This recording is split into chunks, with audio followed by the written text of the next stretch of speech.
નમસ્કાર India news ગુજરાતમાં આપનું સ્વાગત છે અને હું છું આપણી સાથે કિશન તિવારી। સમાચારોની શરૂઆત કરીએ આપણે સૌથી પહેલા મહત્વના સમાચારથી વાત કરીએ આપણે ગાંધીનગરની। તો ગુજરાત એટીએસે પાકિસ્તાન આધારિત આતંકી સંગઠન જૈશ એ મોહમ્મદના સંકેત પર ગુજરાતમાં મોટી આતંકી ષડયંત્રનો પર્દાફાશ કર્યો છે। એટીએસે 5 નવા આતંકવાદીઓને ઝડપી પાડી છે, જેથી કુલ 13 આરોપીઓ ઝડપાયા છે। એટીએસના ડીઆઈજી હર્ષ ઉપાધ્યાયને મળેલી ગુપ્ત માહિતી પરથી તપાસ શરૂ કરવામાં આવી હતી। ત્યારે જણાવી દઈએ કે માહિતી અનુસાર બનાસકાંઠા અને પાટણ જિલ્લાના કેટલાક યુવકો પાકિસ્તાન સ્થિત જૈશ એ મોહમ્મદના હેન્ડલર્સ સાથે સીધા સંપર્કમાં હતા। આ યુવકો ઇન્ટરનેટ દ્વારા પાકિસ્તાનથી મળતો કટ્ટરપંથી સાહિત્ય ડાઉનલોડ કરીને તેનો ગુજરાતી અનુવાદ કરી સ્થાનિક યુવાનોનો બ્રેન વોશ કરતા હતા। તેમણે દારૂલ ઇસ્લામ ગુજરાત નામે સ્થાનિક સંગઠન પણ ઊભું કર્યું હતું। પ્રથમ તબક્કામાં એટીએસે 8 આરોપીઓને યુપીએથી અને ભારતીય ન્યાય સંહિતાના આધારે ધરપકડ કરી। તેમના ઘરે તપાસ દરમિયાન જૈશ એ મોહમ્મદનો ધ્વજ, આતંકી મૌલાના મસૂદ અઝહરની જિહાદી પુસ્તકો, મસૂદ અઝહરને લખેલા પત્રો અને પાકિસ્તાનથી મોકલાયેલી 1,30,000 રૂપિયા રોકડ મળી આવી હતી। આરોપીઓએ શહેરની બહાર સુરક્ષિત ઘર ભાડે લેવા અને વાહનો ખરીદવાની યોજના પણ બનાવી હતી। પછી મુખ્ય આરોપી આમિર શેરાની પૂછપરછમાં ખોલ્યું કે એક બીજો જૂથ મોટો વિસ્ફોટ કરવા માટે પ્રેક્ટિકલ તૈયારીઓ કરી રહ્યો હતો। એટીએસે તાત્કાલિક કાર્યવાહી કરીને અલગ અલગ મદરસા અને વિસ્તારોમાંથી 5 નવા આરોપીઓને પકડ્યા છે। આ 5માં બિલાલ આબિદ શેરા, મોહમ્મદ અયુબ કડીવાલ, મોહમ્મદ અયુબ સુનસરા, મોહમ્મદ હસન હનીફ કરડિયા અને સફી રઈસ મુખીનો સમાવેશ થાય છે।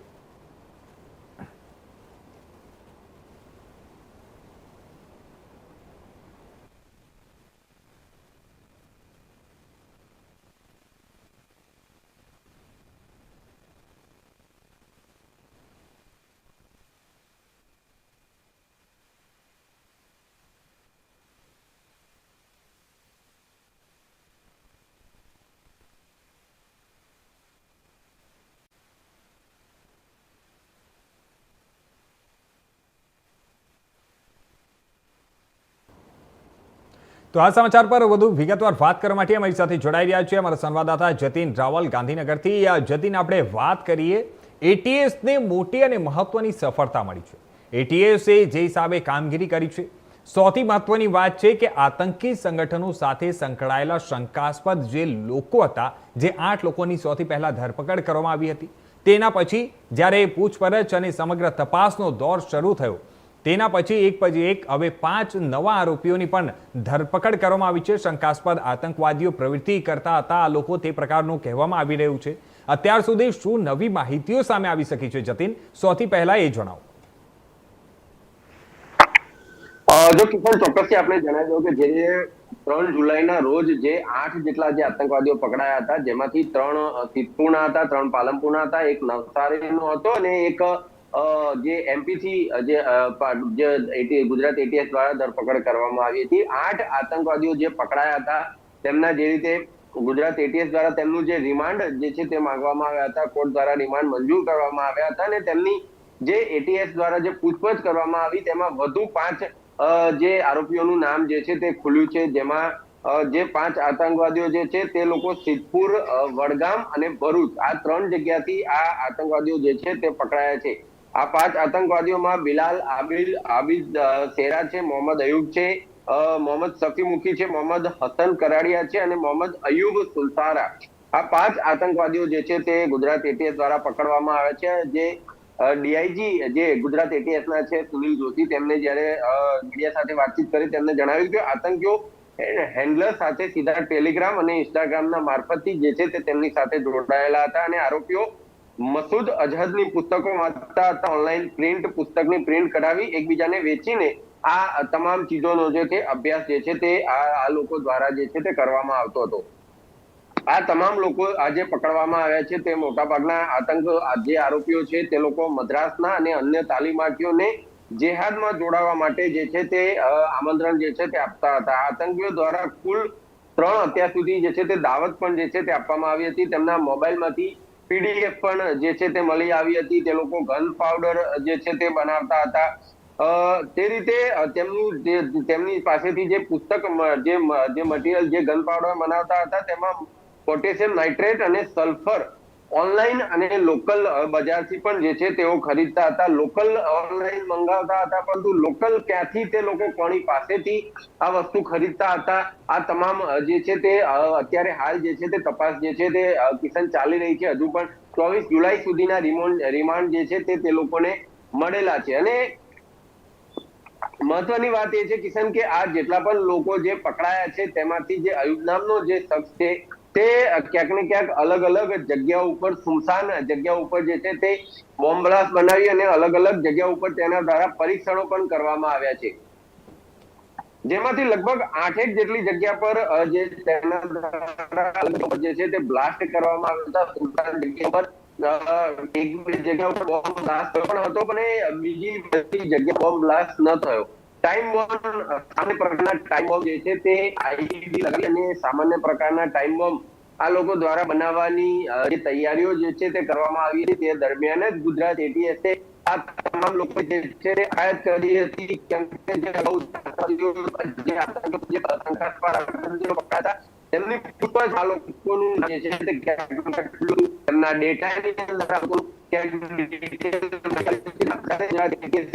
પહેલા જે છે તે તેમને અટકાયત કરી દીધી હતી અને તે લોકોની તપાસ જે છે તે ચાલુ હતી. અને તે દરમિયાન આ ઘણા બધા આ લોકોની પૂછપરછની ઘણા બધા ખુલાસા તેમની કડી કોર્ટની અંદર તેમને રજૂ કરવામાં આવ્યા અને 24 સુધી કોર્ટ દ્વારા તેમના રિમાન્ડ જે છે તે હવે મંજૂર કરવામાં આવ્યા છે.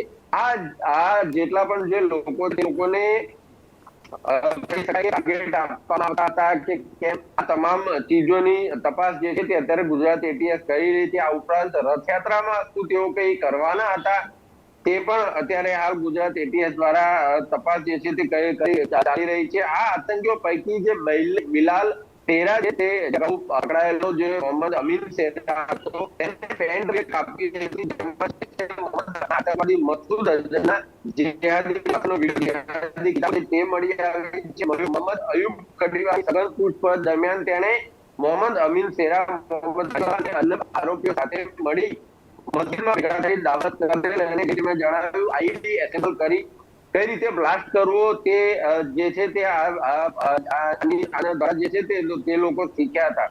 આમાંથી મોટા ભાગના જે આતંકવાદીઓ છે મદ્રાસના અન્ય તાલીમાર્થીઓને કે જે કટ્ટરપંથી જે યુવાઓ હોય તે લોકોને જોડવા માટે જે છે તે કરતા હતા. પોલીસે સીધુમાં દરોડા પાડી અને પાછે જે તેમને ઝડપી પાડ્યા હતા અને ત્યારબાદ જે છે તે આ તમામ માહિતીઓ જે છે તે અત્યારે હાલ બહાર આવી છે, એટલે કે કરી રહી છે. સોશિયલ મીડિયા હાલ ચેક કરવામાં આવી રહ્યું છે. આ લોકોની પાસેથી મોબાઈલ જે ડેટા છે તે ચેક કરવામાં આવી છે. તે લોકો પાસેથી જે સામગ્રીઓ મળી હતી તે અત્યારે હાલ અધ્યયન કરવામાં આવી રહ્યું છે. આ તમામ જે છે તે ગુજરાત એટીએસ દ્વારા કરવામાં આવી રહી છે.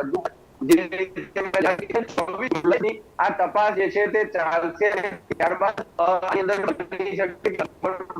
આવી શકે લોકલ જે છે તે લોકલ, કેમ કે કઈ જગ્યા સુમસાન છે તે કદાચ આ લોકોને હોય તેના દ્વારા મટીરિયલ એમને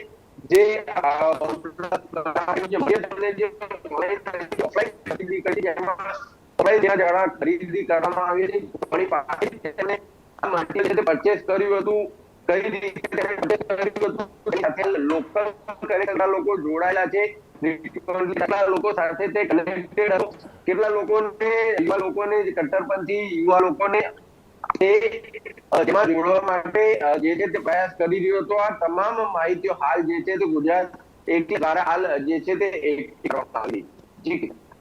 જી જતીન, આપણે વાત કરીએ તો જે હિસાબે અત્યારે તમે જણાવી રહ્યા છો કે અને એટીએસ તરફથી પણ જે જણાવવામાં આવ્યું છે કે આ જેટલા પણ શંકાસ્પદ જે પ્રવૃત્તિઓ કરી રહ્યા હતા તે લોકો વિસ્ફોટ કરવાની તૈયારીમાં હતા, તેને લઈને અત્યાર સુધીમાં શું કંઈક માહિતીઓ આવી શકી છે સામે કે એ લોકો વિસ્ફોટ ક્યાં કરવાના હતા, કઈ રીતે કરવાના હતા, અને બીજી વસ્તુ કે આ લોકોનું કેટલું મોટું નેટવર્ક છે, બીજા કયા કયા રાજ્યમાંથી કઈ કઈ જગ્યાઓથી લોકો આ લોકો સાથે મળેલા છે, અને હજી પણ કેટલા લોકો એવા પણ હોઈ શકે છે જતીન કે જે હજી બહાર છે અને પોલીસ પકડથી અત્યારે દૂર છે. પોલીસ તરફથી અને એટીએસ તરફથી જે તપાસ ચાલી રહી છે ખૂબ જ સારી અને સરસ કામગીરી કહેવાય એટીએસની, કે જે આ પ્રકારની પ્રવૃત્તિઓ જે લોકો કરી રહ્યા હતા ને પોલીસે જે હિસાબે એટીએસે ધરપકડ કરી છે, આગળની સમગ્ર કાર્યવાહી અત્યારે શરૂ કરી છે અને તપાસ દરમિયાન જોવાનું એ પણ રહેશે કે હજી કેટલા લોકો એ લોકો સાથે મળેલા હોવાની શંકાઓ પણ જે વ્યક્ત કરવામાં આવી રહી છે, તેમાં શું સાચી વિગતો છે અને વિસ્ફોટને લઈને શું જતીન કંઈક માહિતીઓ હોય તો એ આપો.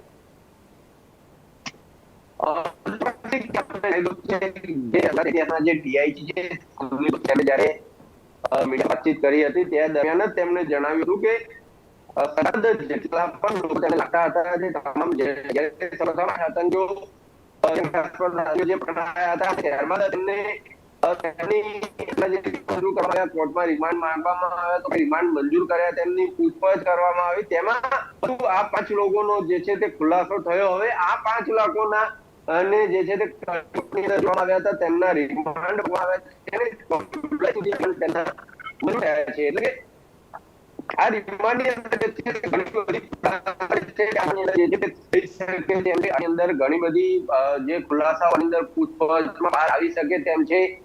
રીતે વિસ્ફોટની જો વાત કરીએ આપણે કે વિસ્ફોટ કઈ જગ્યા પર પ્લાનિંગ હતા તે હજુ પણ ગુજરાત દ્વારા જે છે હજુ પૂછપરછ ચાલી રહી છે, પરંતુ ચોક્કસથી તે લોકો ખૂબ મોટો હતો કેમ કે ટાઈમ બોમ્બ જે લોકો જે છે તે બનાવી રહ્યા હતા અને ટાઈમ બોમ્બ બનાવી રહ્યા હતા ત્યારે એક હેતુ તેમનો સ્પષ્ટ થયો કે ખૂબ મોટો એક પ્લાનિંગ જે છે તે આ લોકો કરી રહ્યા હતા. અલગ અલગ જગ્યા ઉપર ટાઈમ બોમ્બ જે છે બનાવવાનો પ્લાનિંગ આ લોકો કરી રહ્યા, તેના ઘણા બધા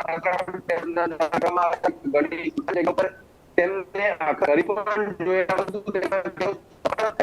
હવે જોવાની વાત એ છે કે કિસાન જ્યારે આ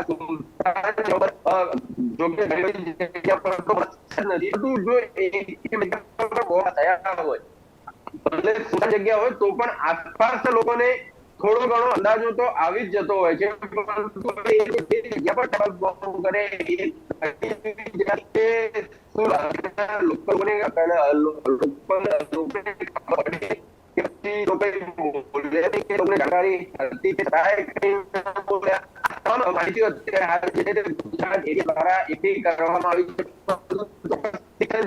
એક વાત તો ખૂબ જ નક્કી છે કે જો રથયાત્રા કરવામાં ન આવ્યા હોત તો કદાચ રથયાત્રામાં ખૂબ ઘટના ઘટી ગઈ હોત અને એટલા માટે ગુજરાત એટીએસને ક્યાંક ને ક્યાંક આ શંકા હતી એને આધારે ગુજરાત રથયાત્રાના પહેલા ચાલકોની અટકાયત જે છે તે કરી લીધી હતી, જેથી કહી શકાય કે ગુજરાત એટીએસને આ જે આતંકીઓની જે શંકાસ્પદ આતંકીઓને પકડ્યાના લીધે